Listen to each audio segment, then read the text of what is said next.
حاجیوں کے بن رہے ہیں قافلے پھر یا نبی، پھر نظر میں پھر گئے حج کے مناظر یا نبی۔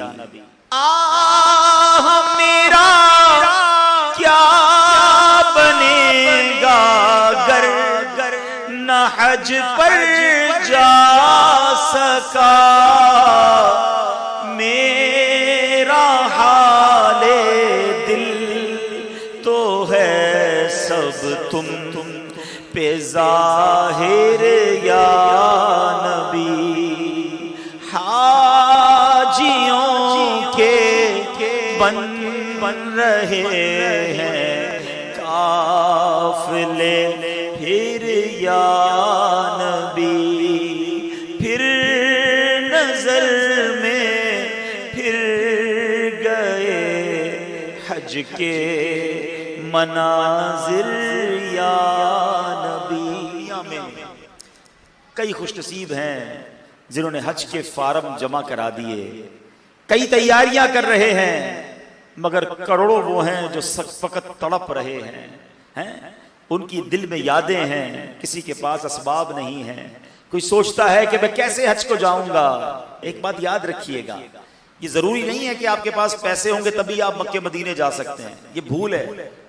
ایسے کئی دنیا میں کروڑ پتی اور اربوں پتی موجود ہیں جنہوں نے دنیا دیکھی ہے مگر مدینہ نہیں دیکھا، مکہ نہیں دیکھا۔ اور ہم نے کئی ایسے غریبوں کو دیکھا ہے جن کے پاس رہنے کو اپنا گھر نہیں ہے مگر بلاوا آتا ہے تو وہ بھی سفر کو چلے جاتے ہیں۔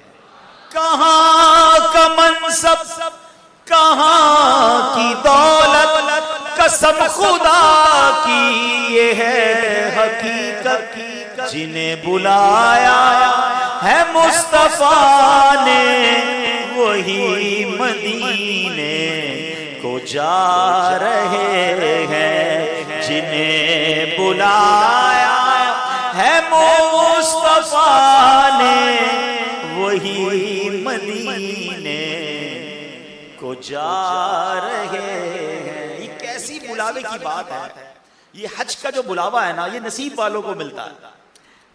حضرت ابراہیم علیہ السلام نے جب کعبے کی تعمیر کی تھی نا، ہزاروں سال پہلے، جب مکے میں کوئی آبادی نہیں تھی، اللہ کریم کی طرف سے حکم دیا گیا کہ اے ابراہیم لوگوں کو حج کے لیے بلاؤ۔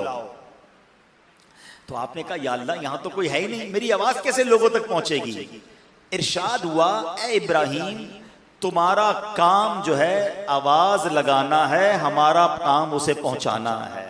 جبل ابو قبیس یہ آج بھی موجود ہے، دنیا کا سب سے پہلا پہاڑ ہے، بڑا مقدس پہاڑ ہے۔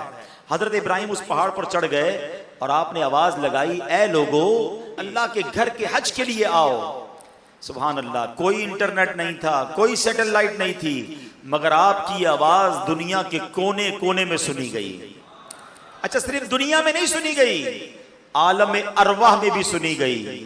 دنیا میں جن لوگوں نے اس آواز کے جواب میں لبیک کہا، جو ماں کے پیٹ میں بچے تھے جن نے لبیک کہا، باپ کی پشت میں جو اولاد تھی انہوں نے لبیک کہا، عالم ارواح میں جو لوگ تھے انہوں نے لبیک کہا۔ روایتوں میں آتا ہے جس نے اس وقت ایک بار لبیک کہا تھا وہ زندگی میں ایک بار حج کرے گا، جس نے 2 بار اس وقت لبیک کہا تھا وہ 2 بار حج کرے گا، جس کی روح نے اس وقت جتنی بار لبیک کہا تھا وہ اتنی بار حج کرے گا۔